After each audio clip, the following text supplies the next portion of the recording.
I think love is supposed to be the most normalized, most used word and most used feeling in all our endeavors, all our transactions in the world.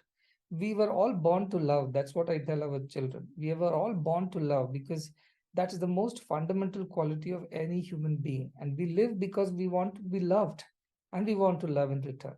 Put everything aside. And if you don't have love in your life, in the sense you don't have an unconditional concern for you by your people around you, you don't feel complete. You don't feel fulfilled.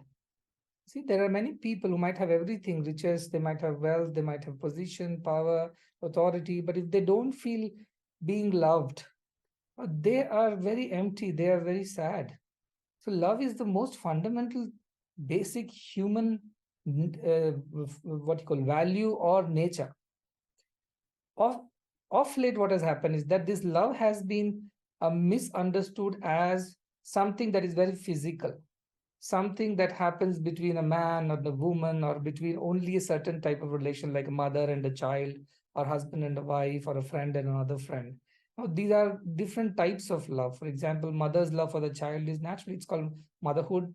A father's love for the child is fatherhood. A husband's love for wife is the couple love. It could be a love between two friends is called friendship. So also love between a young man and a woman is called romance or whatever.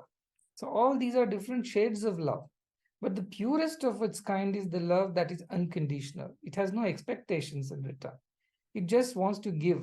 It doesn't expect anything in return. And the very idea of being able to help somebody, love somebody, care for somebody without expecting anything in return is the love that I talk about. That is the love every teacher should have for the child.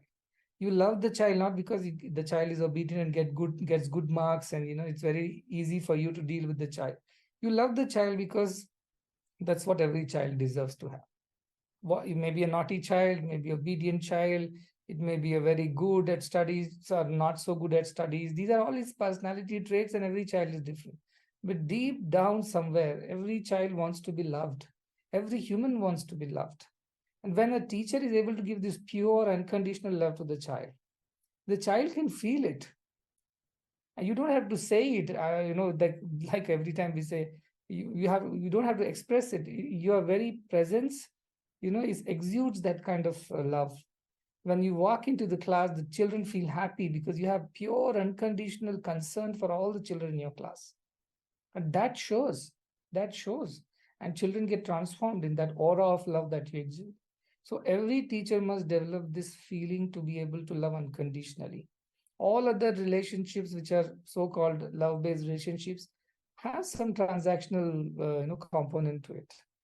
Every husband would expect the wife to do certain things. Wife would expect the husbands to do certain things. That is the part of the duty. But love is something which is beyond duty. Love is an unconditional feeling. So this is the love that I talk about. I think first we have to clear a lot of confusion and a wrong understanding that is surrounding this idea of love, and make them understand that love in its purest form is just unconditional concern and care for one and all. And a teacher who is able to develop this kind of love for the children, that teacher is going to be the most successful teacher. And his students or her students are going to be the best students in the world. So this is something that we all have to work towards.